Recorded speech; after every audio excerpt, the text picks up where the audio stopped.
Renungan Pagi menjadi Putra dan Putri Allah oleh Ellen G. White, 17 November 2021. Mari kita berdoa. Bapa kami yang di sorga, Allah pencipta langit dan bumi, laut dan segala isinya, Allah yang maha besar, maha kuasa, sumber segalanya, yang kami sembah selalu melalui anak-Mu yang tunggal, Yesus Kristus. Terpujilah Yesus, anak Allah yang maha tinggi, yang adalah pencipta dan penyempurna iman kami. Pada pagi hari ini kami bersyukur boleh bangun dan berbakti, dan sebagaimana membaca dan mendengarkan nasihat firman-Mu, kiranya ini menjadi sukacita dan pembaharuan bagi masing-masing kami. Beserta kami sepanjang perbaktian ini, kehendak-Mu yang jadi.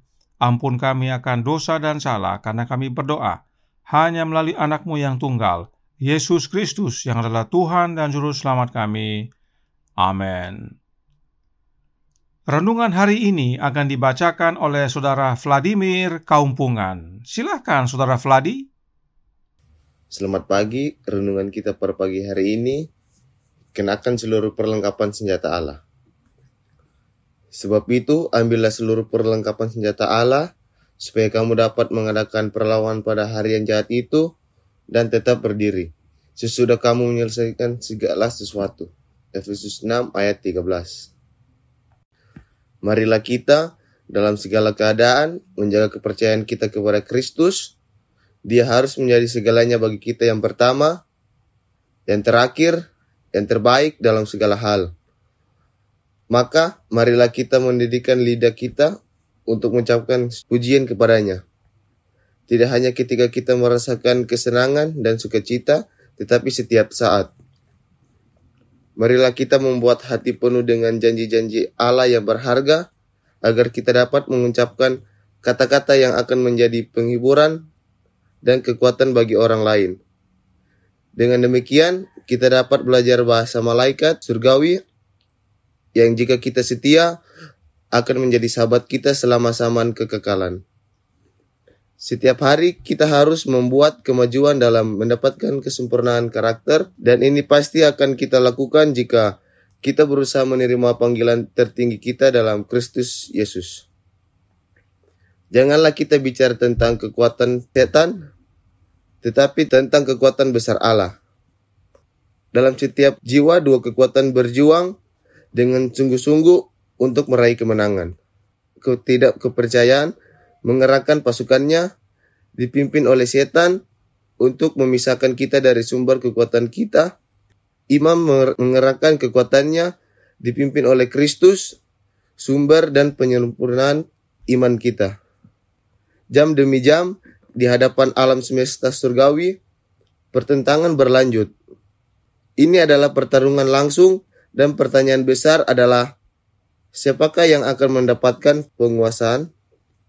Pertanyaan ini masing-masing harus memutuskan untuk dirinya sendiri. Dalam peperangan ini, semua harus ambil bagian, bertarung di satu pihak atau di pihak yang lain. Tidak ada yang bisa keluar dari pertentangan ini. Kita didesak untuk setiap menghadapi pertentangan ini. Hendaklah kamu kuat di dalam Tuhan, di dalam kekuatan kuasa-Nya. Kenakanlah seluruh perlengkapan senjata Allah, supaya kamu dapat bertahan melawan tipu muslihat iblis. Peringatan untuk diulangi. Sebab itu, ambillah seluruh perlengkapan senjata Allah, supaya kamu dapat mengadakan perlawanan pada hari yang jahat itu, dan tetap berdiri. Dia yang kepadanya semua kuasa di surga dan bumi telah diberikan, akan datang membantu mereka yang percaya kepadanya. Terima kasih atas penata layanan Saudara Vladi. Tuhan Yesus memberkati. Selamat pagi saudaraku dalam Tuhan. Mari kita baca Efesus 6 ayat 14-18 untuk menyegarkan kembali apa saja seluruh perlengkapan senjata Allah tersebut. Efesus 6 ayat 14-18 berkata, "Jadi berdirilah tegap, berikat pinggangkan kebenaran dan berbaju zirahkan keadilan. Kakimu berkasutkan kerelaan untuk memberitakan Injil damai sejahtera. Dalam segala keadaan pergunakanlah perisai iman, sebab dengan perisai itu kamu akan dapat memadamkan semua panah api dari si jahat. Dan terimalah ketopong keselamatan dan pedang roh, yaitu firman Allah, dalam segala doa dan permohonan. Berdoalah setiap waktu di dalam roh dan berjaga-jagalah di dalam doamu itu dengan permohonan yang tak putus-putusnya untuk segala orang kudus. Ayat-ayat ini sering kita dengar dan bahkan banyak khotbah tentang hal ini. Dan umumnya yang dibaca dan dibahas hanya sampai ayat 17. Padahal ayat 18 masih merupakan bagian dari perlengkapan senjata perang. Perhatikan bahwa semuanya itu dikenakan dalam segala doa dan permohonan. Bahkan disebutkan berdoalah setiap waktu di dalam roh dan berjaga-jaga dalam doamu dengan permohonan yang tak putus-putus. Jika kita bandingkan dengan perang secara fisik, maka doa sama dengan alat komunikasi radio. Komunikasi dalam medan perang adalah sangat penting, dan jika mau mengalahkan musuh, putuskan hubungan komunikasi mereka. Karena dengan putusnya komunikasi, maka apa yang komandannya perintahkan tidak sampai, serta koordinasi antar pasukan juga tidak ada. Komunikasi juga penting dengan pusat komando yang mengatur seluruh pasukan dan yang mengetahui berbagai informasi yang penting demi berhasilnya peperangan. Jadi, betapa pentingnya jalur komunikasi di dalam medan perang. Jalur komunikasi kita dengan komandan kita serta komunikasi dengan pusat komando adalah melalui doa. Bukanlah suatu masalah bagi setan saat kita menggunakan seluruh perlengkapan senjata Allah. Setan biarkan kita menggunakan perlengkapan senjata perang tersebut. Tapi setelah kita mengenakan semuanya itu, maka yang setan ganggu adalah jalur komunikasi kita dengan Allah. Sebab setan tahu semua perlengkapan itu tidak ada manfaatnya jika kita tidak berdoa setiap waktu dan sungguh-sungguh kepada Allah. Roh Nubuat berkata dalam suratnya nomor 1 tahun 1904 paragraf 6 berbunyi, doa adalah nafas dari jiwa. Doa penting sekali. Hal itu layaknya nafas. Jika kita berhenti bernafas, maka kita mati. Demikian juga dengan kehidupan kerohanian kita. Jika kita berhenti berdoa, maka kerohanian kita mati. Dalam tulisan lainnya, Roh Nubuat berkata, suratnya nomor 93 tahun 1895 paragraf 9 berbunyi, biarlah setiap nafas menjadi doa. Jika setiap nafas adalah doa, maka hidup kita penuh doa. Sehingga jika tantangan atau cobaan datang, kita berdoa, khususnya dalam kehidupan kerohanian kita. Itu sebabnya setan tidak masalah kita mengenakan perlengkapan senjata Allah.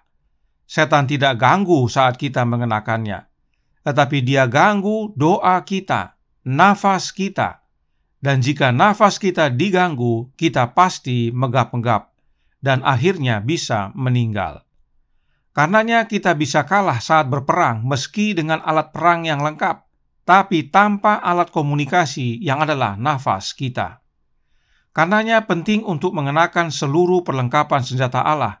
Namun terlebih penting untuk kita menjaga jalur komunikasi kita dengan pusat komando dan komandan kita agar kita tetap bernafas dan hidup.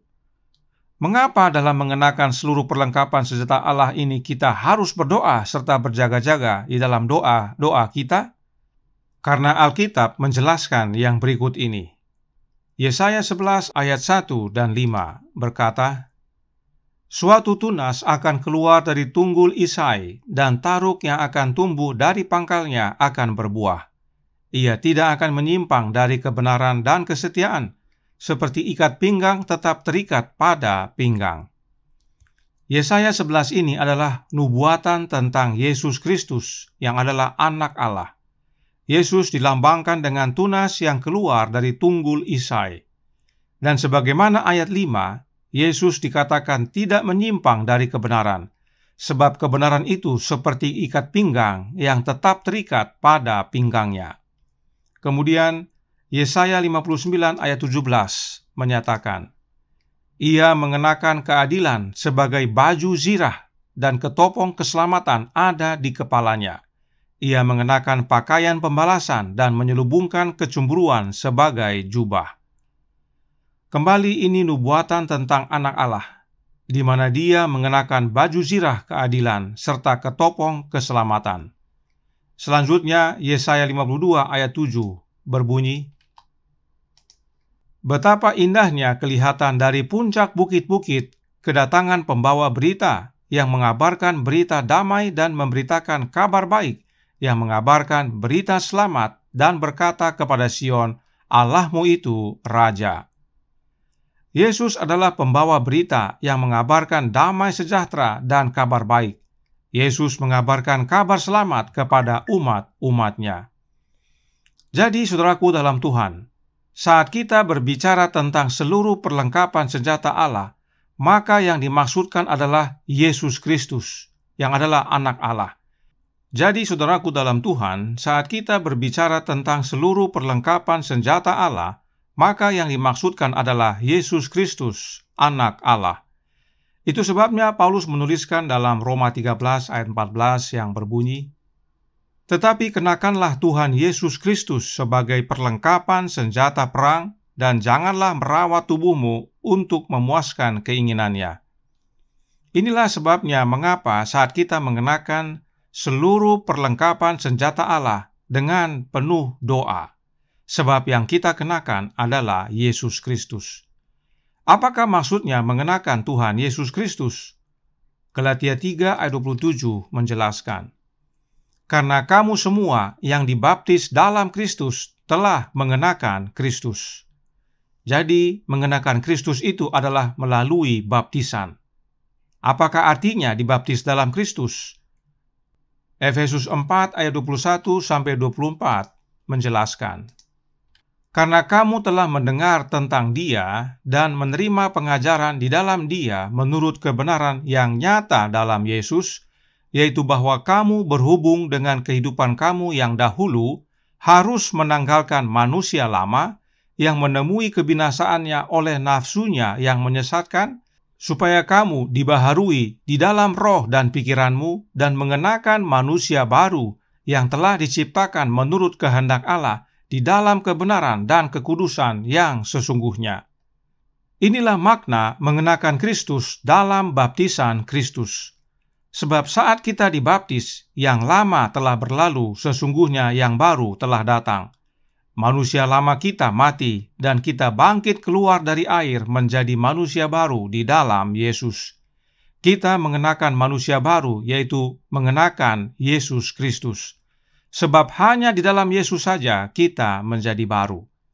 Itu sebabnya renungan hari ini berkata dalam Menjadi Putra dan Putri Allah halaman 339 paragraf pertama, berbunyi, "Marilah kita dalam segala keadaan menjaga kepercayaan kita kepada Kristus.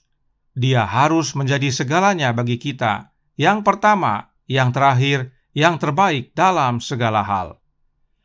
Jika Yesus yang harus menjadi segalanya bagi kita, yang pertama, yang terakhir, dan yang terbaik dalam segala hal, adakah kita masih perlu yang lain?